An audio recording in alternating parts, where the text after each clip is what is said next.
All right, today's the first day we're going to actually start to get more quantitative, actually do some math, talk about some of the ways you can collect data that are numerical and make nice pretty graphs out of it and everything. And there's the, like I talked about last time, there's a homework 6 requires you to make a graph. And remember that on your exam, each one of you, even though you're taking it at home, you can't take it here, but everybody's going to get their own unique data set. So everybody's going to be crunching a different set of numbers, making a graph from different numbers. And so you've got to really make sure you know how to make the graph. And that video covers, that homework 6 is all about that. So if you're having trouble with that, definitely let me know so I can help you. Homework 7, we're actually going to do the answers today in class, but you'll have to upload the answers on Canvas. And then homework 4 and 5 due next week. That's related to today's class somewhat, and I'll talk about how it's different. But we are getting to the point where I think we may do 1 or 2 more little things, and then that's the end of new materials for exam 1. And I'll set a date for exam 1 pretty soon, probably Monday, and start having information about it. Part of it's going to be more like take home, where you have to crunch numbers at home, maybe an essay question. Part of it will be kind of like more like quiz questions, multiple choice. So it'll be a mix of both. Anything we need to address before we start? Yeah. Which notes? Oh, the worksheet? You mean the worksheet? Yeah. Oh, that reminds me.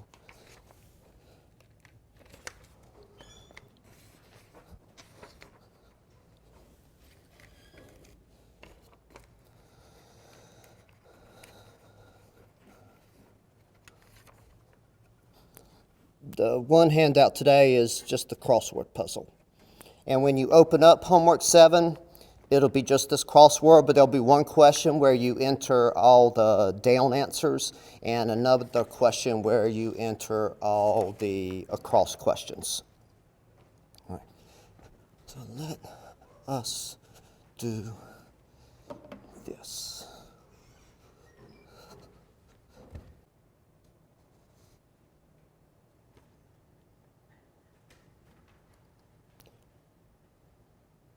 All right.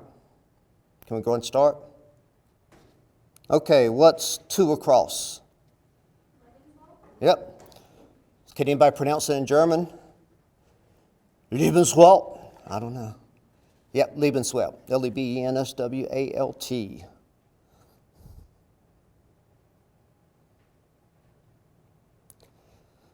6 across, when one input from one sentence affects another sense. Cross-modal, yeah. Do you remember the example we use a lot? You're talking about the doctor's office and then... Yeah, like when the sight of something affects your flavor of it. Yeah. Like if you eat in the bathroom, which I do not encourage, the flavor's going to be different. Even if it wasn't the aroma, just because that's a nasty place to eat and your eyes know that. 7 across. Panoramic fog. State where well-being intentional, blah, blah, blah. Tries to figure out the way in the world. They can't, so they just come up with something.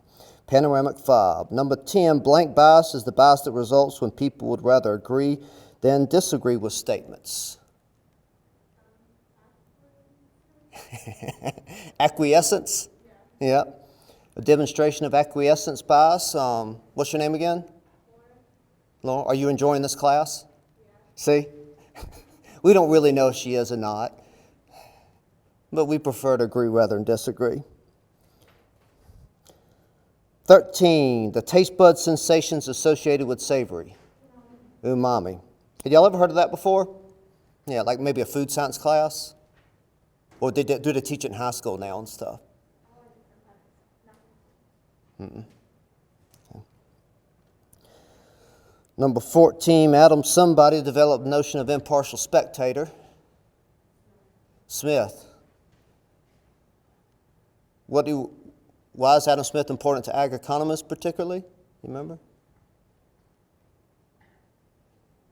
He's our father. He's the father of economics. He's the daddy. He basically invented it. 16, the colors red and pink are associated with what kind of taste bud sensations? Sweet. 17 across. Taste bud sensations plus aroma makes what? Flavor. Flavor Flav.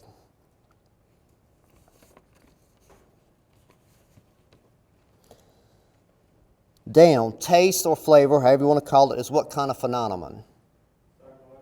Psychological. Yep. 3, blank olfaction is an aroma for molecules traveling from the back of the throat into the nose. Retronasal. So when you're puking at 2 in the morning and there's that nasty smell, that's mostly retronasal. Remember I taught you that. 5, the pragmatic philosophy of truth pioneered by William James says that truth of a statement of belief is determined by its, what's your best guess? Not web of beliefs. Usefulness. Usefulness. Yep.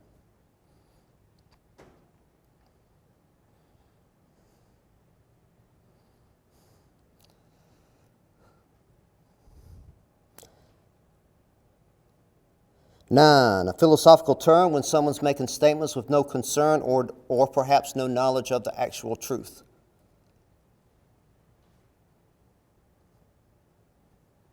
Did I not assign that to someone? I probably forgot it. But what is it? It's our favorite word here.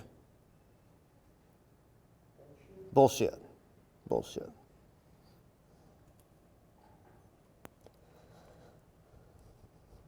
$11. This might have been harder to remember. One way of avoiding social desirability bias is to ask blank instead of direct questions. Indirect, yeah. Would you have known that if I hadn't said direct questions there?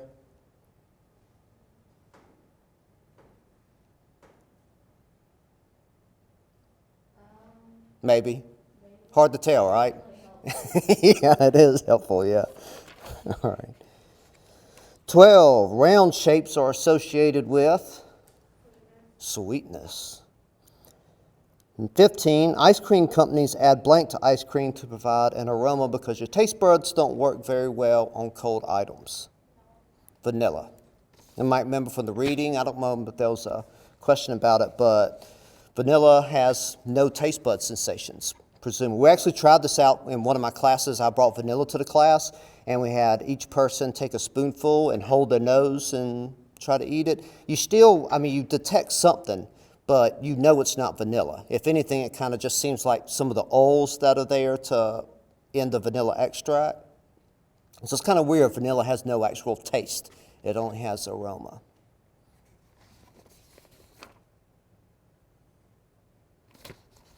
Okay, we just did homework 7.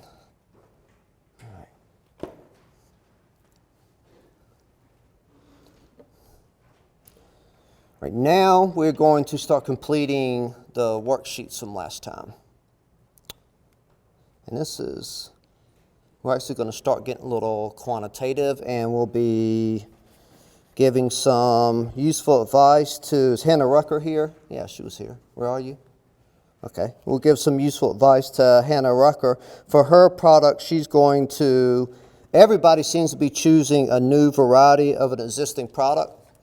And hers is a blue raspberry flavored cake mix. Where'd you come up with that? You just had to come up with something? You just looked around and you saw the color blue? Do you make cakes? Do you bake? Okay. Do you do it from scratch or do you use the cake mix? Okay. All right. What we're doing now, we're specifically talking about price. And Yeah, homework. 6 is all about looking at steak prices and seeing how does the price of ribeyes compare to T-bones, how do the price of steaks in specialty stores compare to general grocery stores, what's the price premium for antibiotic-free steak, that kind of thing. The most example we're going to keep using is the idea of a guaranteed tender steak.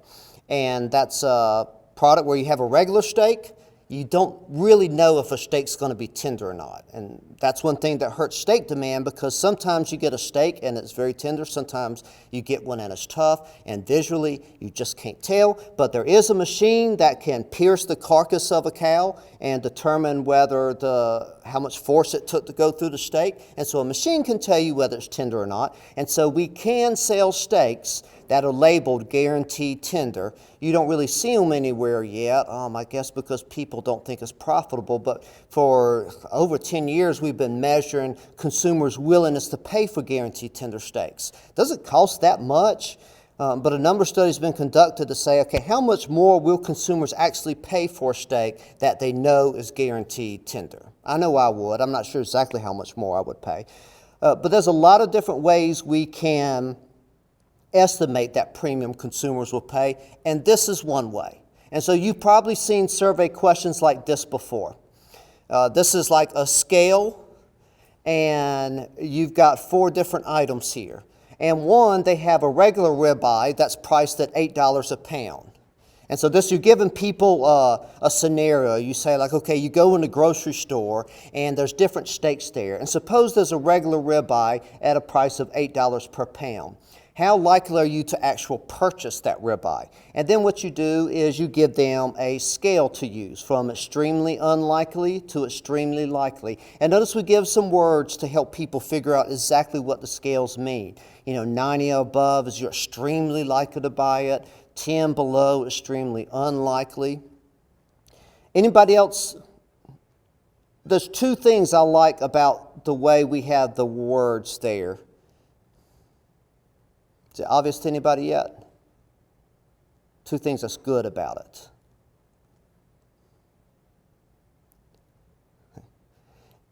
It has something called balance. And what do you think I mean by balance there?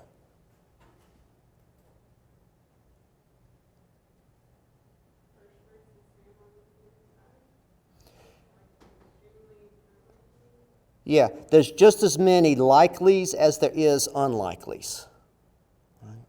And that seems like something you would do. If there was only one unlikely and lots of likelies, then it would bias people towards likely. It would be like if I gave a teacher evaluation and I said, how awesome is Bailey? And one option was awesome and the other option was the most awesome professor in the whole world. That's no balance at all. And then another thing I like is there's a neutral category that's neither unlikely nor likely. Sometimes you don't have to always have it, but sometimes it seems like something should be there. And so what we have is this person said, for this particular ribeye, there's a 54, so a little more than neither likely nor unlikely. And then we said, what about a regular ribeye at $10 per pound? And of course, the same thing at a higher price, they're less likely to buy, and so they provide a lower score right there. Score goes from 54 to 41. And then we said, now suppose there's a guaranteed tender ribeye, and it's only sold at $8 per pound. How likely are you to buy that steak? And now that gets the highest score of 91, because it's still at that low price of 8, but it's guaranteed tender. So if the person answered this as reading the question carefully, they should give a higher score for that. And then guaranteed tender ribeye at a higher price is only $12, which is the highest price, gives a score of 71. And so you notice that they would at the same price they would definitely prefer the tender steak. So they're willing to pay a premium for it. But what we want to do is to be able to use a little math and try to estimate, well, exactly how large would that premium be. And what we're looking at here is something, so we're saying, what's the maximum amount in addition to a regular steak they would pay for a guaranteed tender steak? Is the maximum $2 more or $4 more? And you can calculate that precisely for people because we have these scores here. Now, what we're going to do is these actual numbers don't actually mean that much to us, right? 54, 91, extremely likely versus slightly unlikely. Those are just words, and we're not exactly sure how to interpret it. But because money is in there, $8, $10, $12, and they're responding to the money, we can transform these numbers from just this arbitrary unlikely to likely to dollar values. And that just requires a little math, and that's what we're going to be doing next. Okay, and do make sure you know this because there will be a question like this on exam 1, and everybody will have different numbers. Let's see if I'm able to do this.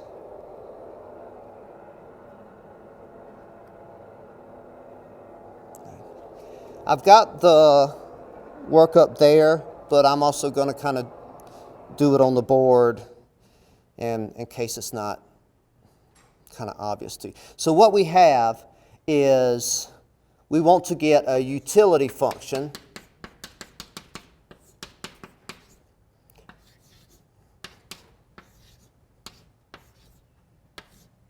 I'm using just P for price. And so we had that scale there, right? It went from like 0 to 100.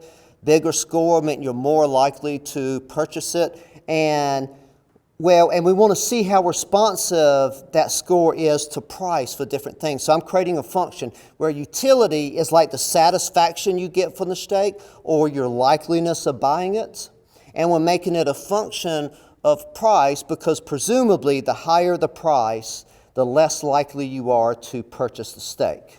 And shortly we're going to be able to get a graph where price is here and utility is up here, and we get a downward sloping line, meaning as price goes up, people get less utility from the steak, and so they're less likely to buy it. And by getting one equation for the regular steak, one equation for the guaranteed tender steak, we can calculate the exact premium, the maximum amount they would pay for the guaranteed tender steak relative to the regular steak. And so first thing we're going to do is we're going to calculate our utility function for the regular steak. And we know two things. We have one equation with two unknowns, and so we need two data points. And we have two data points. When price is $8, we'll say utility is 54. So 54 equals 8 minus B times 8. So what we're doing here is we're saying this score is utility. We're just defining it as that. It's the best indication of their satisfaction or likeliness to buy because that's what we're asking them about. But then we also know when price is 10, their utility is 41.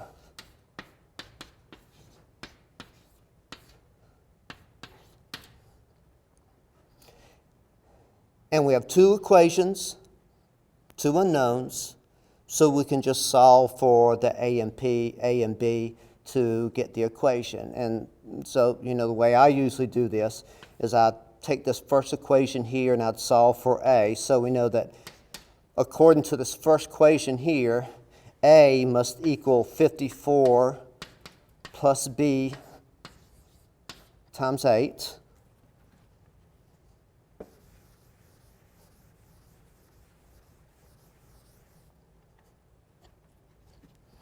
And then we go to our second equation, and we put that A into there. So we find now that 41 must equal A. A is 54 plus B times 8 minus B times 10. And now we've got one equation with just B in there, and so now we can solve for B. And so we look at this, and maybe I'll take 41 over to this side. So 54 minus 41. And then if I take this over there, it'd be b times 10. That over there would be negative 8 times 10. And so we'd have negative 2 times b.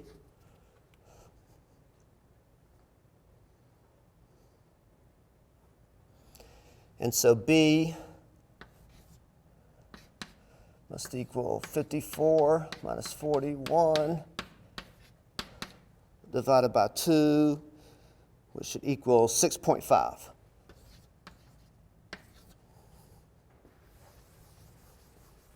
So once we know what b is, then we can go in and we can easily figure out what a is, because we originally said that a is 54 plus b times 8. So now solve for a. So a equaled 54 plus b times 8. Now that we know what b is, it's 6.5, we can just plug in b. So a equals 54 plus 6.5 times 8, which equals 106.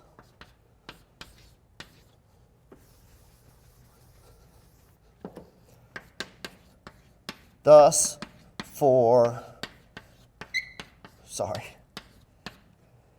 what I would do sometimes in my intro class when people are falling asleep, I would do this. I lost it. I used to be able to make your skin crawl just by. I can't do it anymore. I'm sorry. That's right. Good job. Good job. That'll probably, 5 years from now, that'll be like the only thing you remember from this class.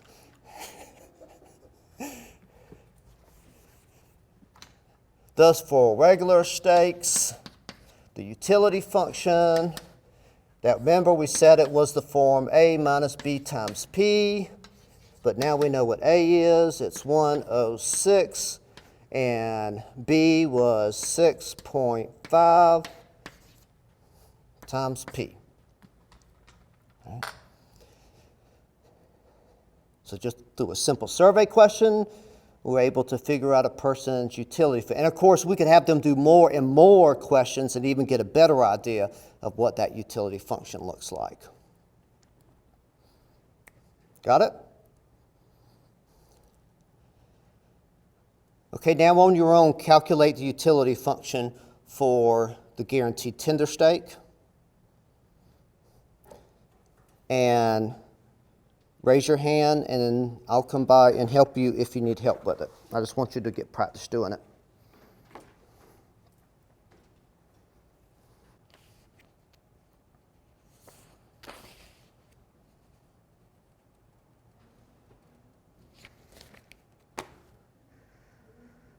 All right, there was probably somebody who needed help but didn't ask for help, because that's the way students are. That's okay, I love you anyway.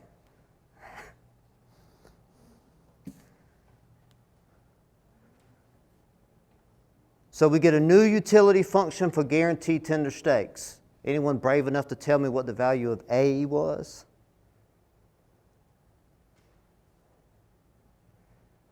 Oh my God, what if I say the wrong answer?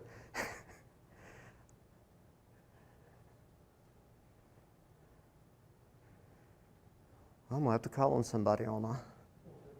131? All right, y'all agree? Okay. What about B?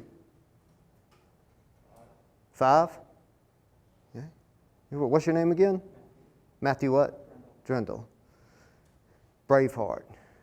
You're Braveheart from now on. You'll actually give me an answer in class. Because if you give a wrong answer, not a big deal, right? Do I need to wear a kilt next time too? Yeah. We'll wear a kilt suit. Bring one for me. We'll both wear them. It'll be skirt. We'll have National Skirt Day here for researching consumer food preferences.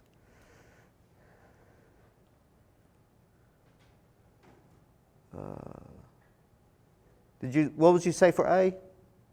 131. Yeah, 131 and 5. That's what I got. Okay. Good.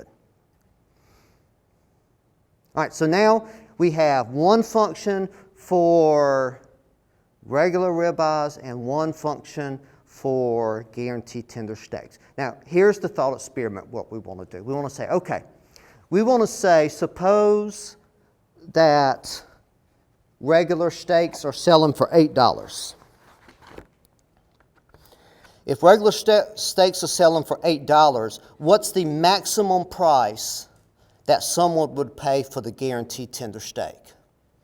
And so it's kind of like this. You're saying, okay, if the regular ribeye sells at $8, then their utility's $54, right?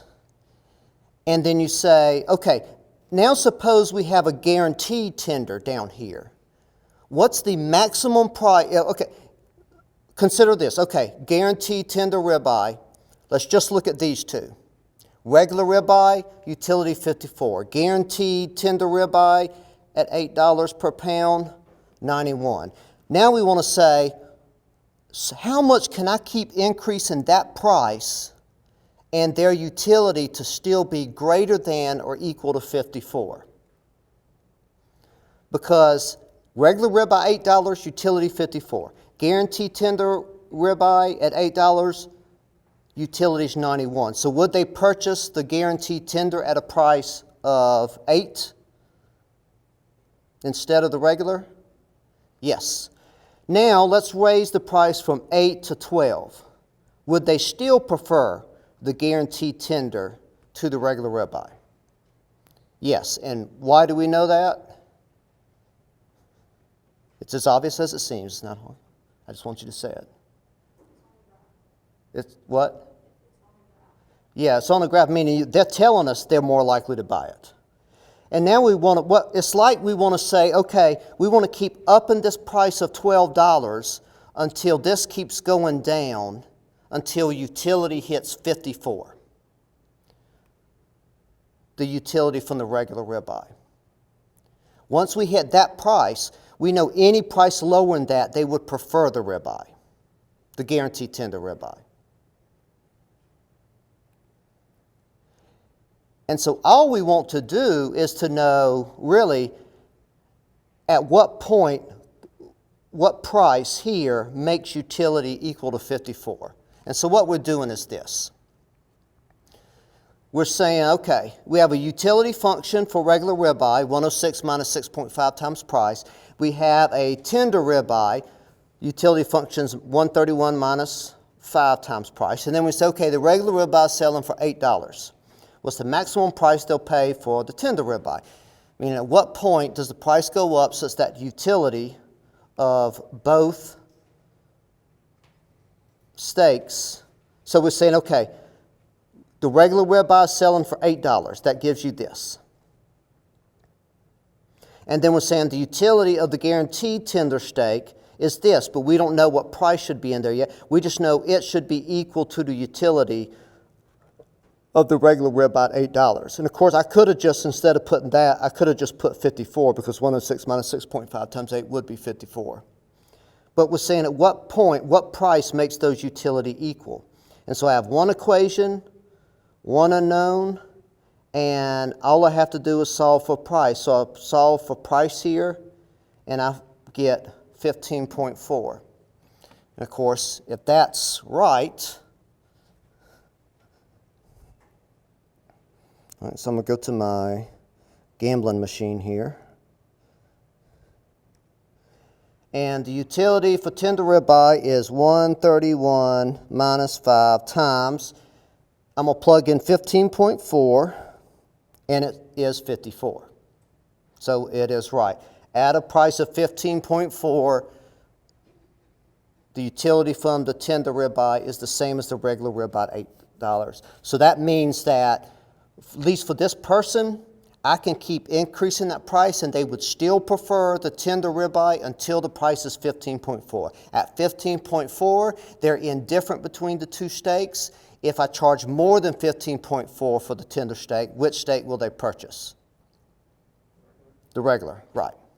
And like, you come in here, if I say, okay, suppose the price was just 15 instead of 15.4. I go 131 minus 5 times 15. The utilities 56. That's more than the regular ribeye at $8, which was 54, so they would purchase the guaranteed tender steak. So that's an instance there when you can take a pretty simple survey question, one like y'all probably done before, put some prices in there, and you actually get a willingness to pay. So, what this is telling you is that, at least for this person, you can charge up to 15.4 and they'll purchase the tender ribeye. Of course, not everybody would be like this. You wouldn't just ask one person, you'd ask lots of different people to see what their willingness to pay was as well.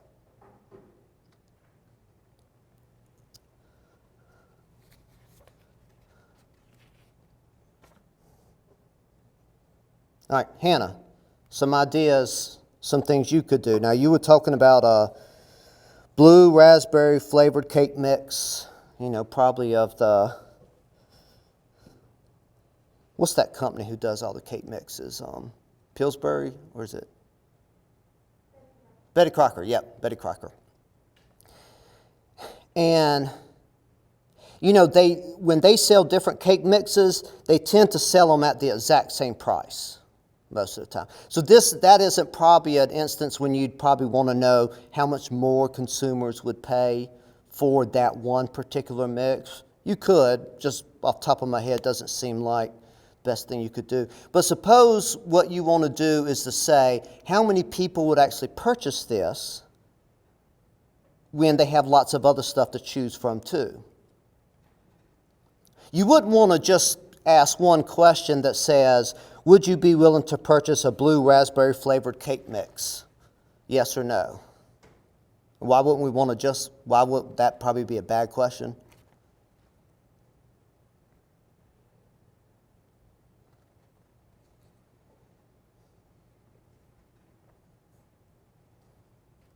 Does that sound like the normal shopping experience? You go to a grocery store and there's only blue raspberry flavored cake mix, and you either buy it or not?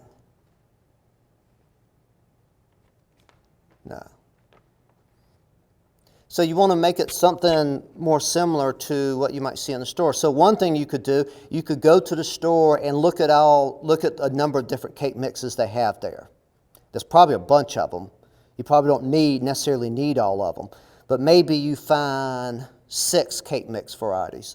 You'd want some standard ones like vanilla and chocolate, make sure you have the normal ones there. You'd want 1 or 2 kind of different ones like yours would be. And maybe you have a scale like this, and maybe you say, so suppose you go to the grocery store and you're planning on buying different cake mix. You're planning on baking a cake. You want to buy a cake mix, and you're confronted with these different cake mix varieties. You can even have pictures there, or you can just describe it, whichever one you think is more appropriate. You might be, for you, unless you were able to come up with a picture, a label for blue raspberry flavored cake, you'd probably just want to describe it in words. Because you can get the pictures of the other ones that exist, but there's no blue raspberry flavored cake there. And then you can have, chocolate, vanilla, 2 other crazy ones, and then blue raspberry. And then you can put them all at the same price and say, if you were confronted with these cake mixes, which one would you purchase? Or how likely would you be to purchase any one of them? And then they give you the scales, right?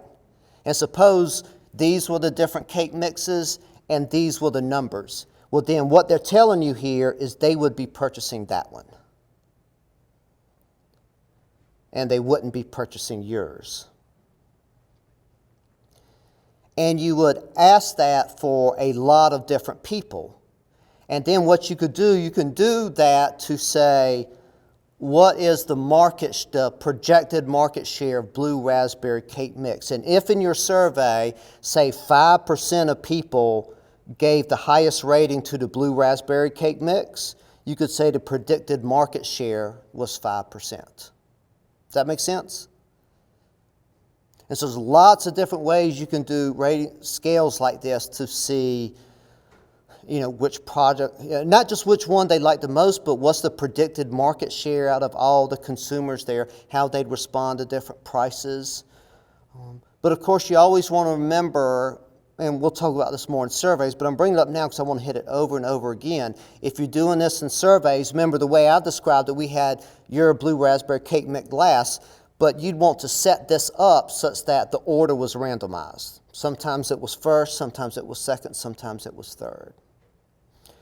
And you'd probably want an option for someone who never buys cake mix at all.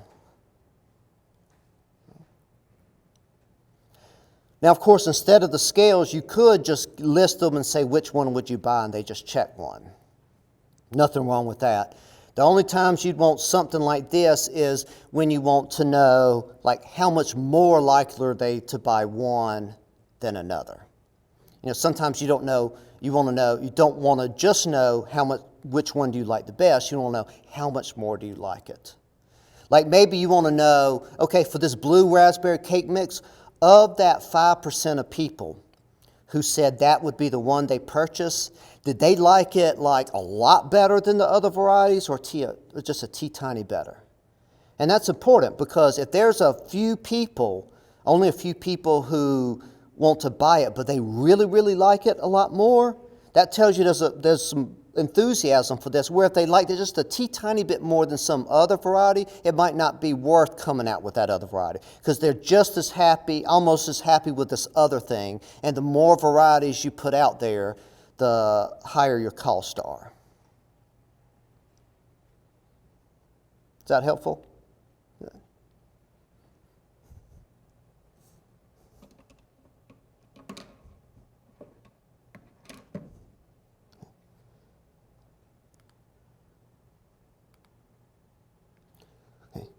Last thing we want to do, just kind of really make sure you understand what we're doing with these equations. I want you to graph these. And your paper had it there, I think. Did I give you space to graph? Yeah. And so what I want you to do is I want you to actually graph these two lines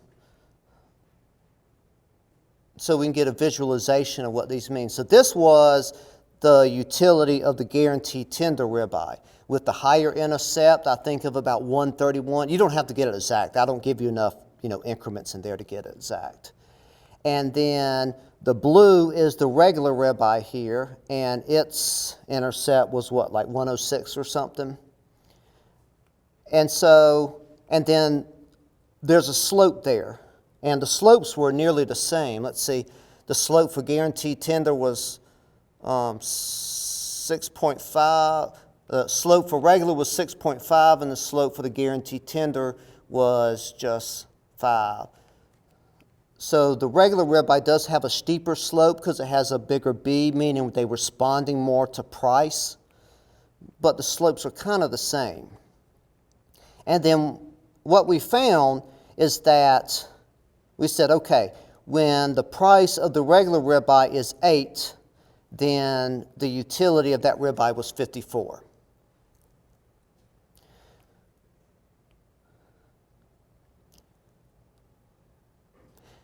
Well, we know if we sold the tender ribeye at $8, utility wouldn't be much higher. It'd be up here.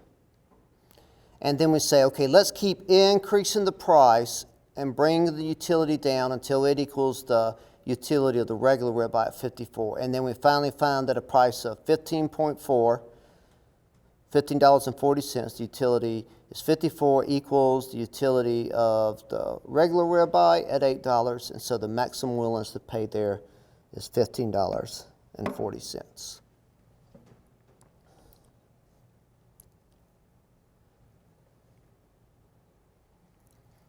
Now you might notice something. This kind of looks like an inverse demand curve. You're used to price being on the y-axis, quantity on the x-axis, and it going down, sloping downward. Here we have price on the x-axis, utility here, and the utility telling you how likely they are to buy it, so that's like a proxy for quantity. So this is kind of like just the inverse demand curve. And in fact, a lot of times if you're trying to come out with a new product and you want to estimate a demand curve for the new product, this is one way you can do it. You can ask a bunch of survey questions and actually get a demand curve.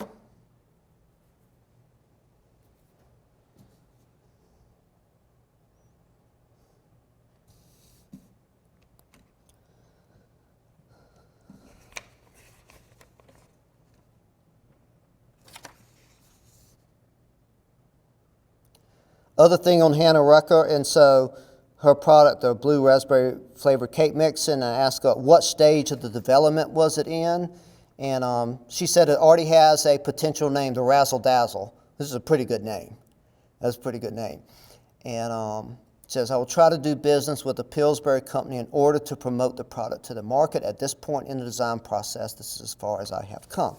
So you could also evaluate the name Razzle Dazzle. I think it's a pretty cool name, but to other people. So another way you could evaluate that is you could ask these questions, one where you just describe them as blue raspberry cake mix, but then another set of questions where you also add its name, Razzle Dazzle, and see how the scores change there. And of course, if you put the name Razzle Dazzle for one, you'd have to put in names for the other one as well, unless they actually didn't have names. So that's the case where, she can use these kind of questions to evaluate the product as a description, as a concept, blue raspberry cake mix, plus blue raspberry cake mix with the name Razzle and Dazzle, and look at the differences in the utility scores to see how they respond to Razzle Dazzle. Now, it may be that you'd want to have half the consumers just do the questions without the name Razzle Dazzle, and the other half evaluate it with Razzle and Dazzle, and see how the things differ. And if you think about it, this is kind of like a test market. Ideally, it'd be nice if you could just put this product in the grocery store and see how well it's sold. But again, that can be expensive. But this is like a simulated test market. You put it there, ask people how likely are to buy it, and that gives you an idea of how well it may sell.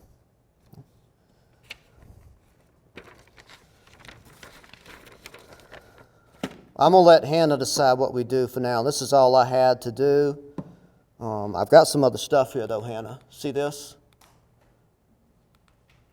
It's only 15 minutes, but I can cover it all. I can go fast as you want.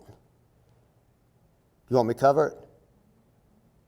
You want these people to beat you up outside? You're supposed to say no. Okay, I will see you Monday. Thank you for coming. I know you don't have to come because it's online. I'm glad some people are here. I'd miss y'all if you wasn't.